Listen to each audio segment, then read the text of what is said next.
মেরাজুল মুমিনিন। মুমিন যখনই নামাজে দাঁড়ায় তখনই আল্লাহর সাথে তার কথা শুরু হয়। যখনই কয় আলহামদুলিল্লাহ, আলহামদু সমস্ত প্রশংসা আল্লাহ পাক, তখন বলেন মানিল হামদ, কার জন্য তুমি প্রশংসা করো? কয় আল্লাহ। আল্লাহ তখন কয় মানিল্লাহ, কে তোমার আল্লাহ? কয় রব্বুল আলামিন। আল্লাহ তখন কয় কে রব্বুল আলামিন?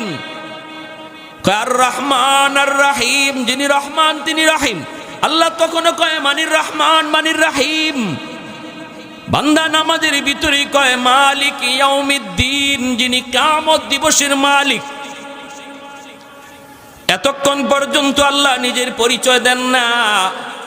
মালিক ইয়াউমিদ্দিন পর্যন্ত আল্লাহ বা তার নামাজি বান্দারে নিজের পরিচয় দেয় না। আল্লাহ অদৃশ্য, থার্ড পারসন।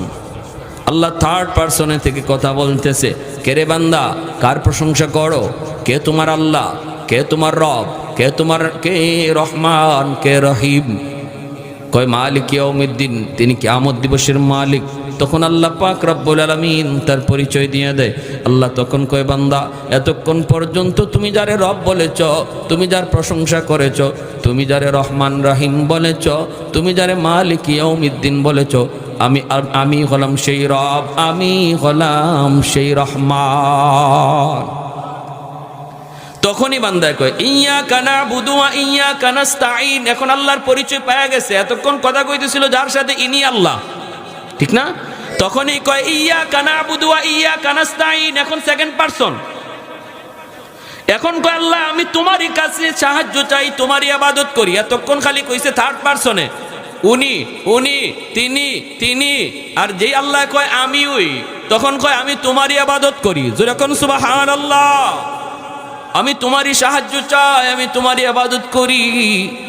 এজন্য নামাজি মানুষ যখন নামাজে দাঁড়ায় তখন মনে রাখতে হবে কথা শুরু হয় কার সাথে। অতএব মনোযোগ অন্যদিকে দেওয়া যাবে।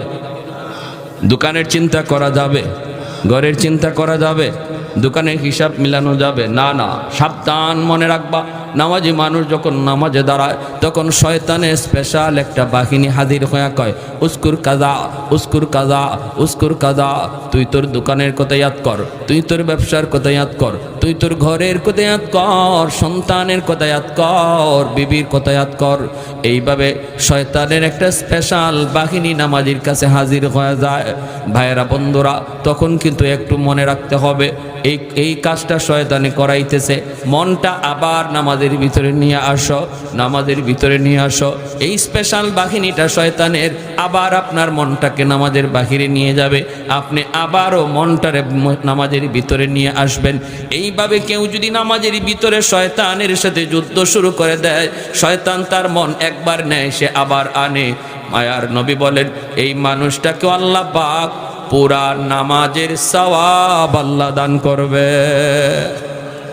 ইখলাসের সাথে ফার্স্ট টু লাস্ট শুধু আল্লাহর ধ্যানে নামাজ পড়লে যে সওয়াব, ওই পরিমাণ সওয়াব আল্লাহ এই লোকটারও দান করবে, কারণ সে ইবলিসের সাথে যুদ্ধ করছে, ঠিক না? ইবলিসের সাথে যুদ্ধ করছে। আর যে মানুষটার মন একবার যদি দোকানে যায়, সালাম ফেরানোর আগে আর মন আনে না, এই মানুষটা কিয়ামতের ময়দানে আল্লাহর ধমক খাবে। আল্লাহর ধমক আল্লাহ কো বান্দারে, ওলামায়ে কেরাম তোরে কত করে বুঝাইলো, নামাজে দাঁড়ানো মানে আমি আল্লাহর সাথে কথা বলা। আমি তোর সাথে কথা কই আর তুই মন রাখছো তোমার দোকানে। আল্লাহ সেদিন ধমক দিবে। আল্লাহর ওলিও নামাজে দাঁড়ায় গেলেন, নামাজ পড়তেছেন, হঠাৎ করে ঝড় তুফান শুরু হয়ে গেল, আসমানি ঝড়। এমন এক ঝড় শুরু হলো, নৌকা ডুবে যাওয়ার অবস্থা তৈরি হলো। হাওরের মাঝখানে যদি নৌকা ডুবে, তাহলে হুজুর শুধু মরবে না, ডাকাতের দলও মরবে। মানুষ যদি কেউ জানে যে আমার নিশ্চিত মৃত্যু, এই মৃত্যুর আগে 2 রাকাত নামাজ পড়া, এটা আমার নবীর সাহাবী হযরত খুবাইব রাদিয়াল্লাহু তাআলা আনহু থেকে সুন্নত জারি হয়েছে। হযরত খুবাইব রাদিয়াল্লাহু তাআলা আনহু, ওনাকে যখন মক্কার কাফিররা শুলিতে চড়াইছিল, তখন তিনি এদের কাছ থেকে একটু সময় নিছিলেন, আমার 2 রাকাত নামাজ পড়ার সুযোগ দাও, জীবনের শেষ নামাজ। প্যারে হাজিরিন, আল্লাহর ওলিও নামাজে দাঁড়ালেন আর আল্লাহর সাহায্য শুরু হয়ে গেল। জোরে কোন সুবহানাল্লাহ। নামাজি নামাজের মাধ্যমে কার সাহায্য পায়? সাহায্য পায় কার? আর একটু জোরে বলেন কার? যেই মাত্র নামাজের মধ্যে তিনি দাঁড়ায় গেলেন, সাথে সাথে আসমানি ফয়সালা শুরু হলো, ঝড় তুফান। হাওরের মাঝখানে এত বড় ঝড়, এত বড় তুফান, এত বড় ঢেউ।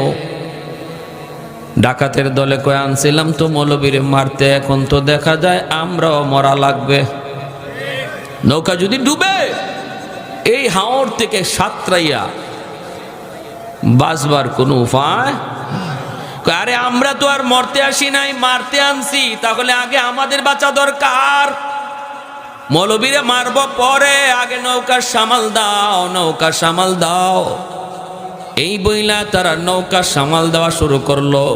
ডুবে যাওয়া থেকে কিভাবে নৌকাকে বাঁচানো যায় এইভাবে তারা নৌকারে বাঁচাইতে লাগলো, নৌকা সামাল দিতে লাগলো। বাইরে রাত বেজে গেল প্রায় 3টা 4টা, শেষ রাত চলে আসলো। আল্লাহর ওলি তিনি তো নামাজ পড়ে বসা। ডাকাতের দল নিজেদের যান বাঁচানোর জন্য নৌকার হাল ধরতে লাগলো। হঠাৎ করে আল্লাহর কুদরতি ফয়সালা, হাওরের মাঝখানের নৌকা কেমন করে জানি একটা ঘাটের মধ্যে এসে লাগলো। এই ঘাট কোন ঘাট? এই ঘাটে কেমন করে নৌকা এসে লাগলো? হঠাৎ করে দেখা যায় যেই ঘাটের মধ্যে নৌকা লাগছে, ঘাটের চতুর্দিক দিয়া টর্চ লাইট মেরে মেরে পুলিশ আসতেছে। তখনই বোঝা গেল ঘাটটা ছিল সুনামগঞ্জ থানার ঘাটে দেয়া নৌকা লাগলো। কি খবর? আল্লাহর পাগল যে হয়, আল্লাহর পাগল কোথায় থেকে কোথায় যাবে সেই সিদ্ধান্ত নেয় কে? মানুষ চলে বাংলাদেশ এয়ারলাইন্সে, আর আল্লাহর ওলিরা চলে আল্লাহর এয়ারলাইন্সে, ঠিক কিনা? আরেকজন সিলেটের কুতুব নুরুদ্দিন ঘরপুরি রহমতুল্লাহি আলাইহি আজকে দুনিয়ায় নাই। মাগরিবের নামাজ পড়তেন সিলেট, আসরের নামাজ পড়ছেন ময়মনসিংহ, মাগরিবের নামাজ পড়তেন সিলেট। কোন বিমানে গেলেন, কোন বিমানে আসলেন? কয় মানুষ চলে বাংলাদেশ এয়ারলাইন্স, বাংলাদেশ বিমান। আর আল্লাহর ওলিরা আল্লাহর কুদরতি বিমানে তারা চড়ে। আল্লাহু আকবার, জোরে কন।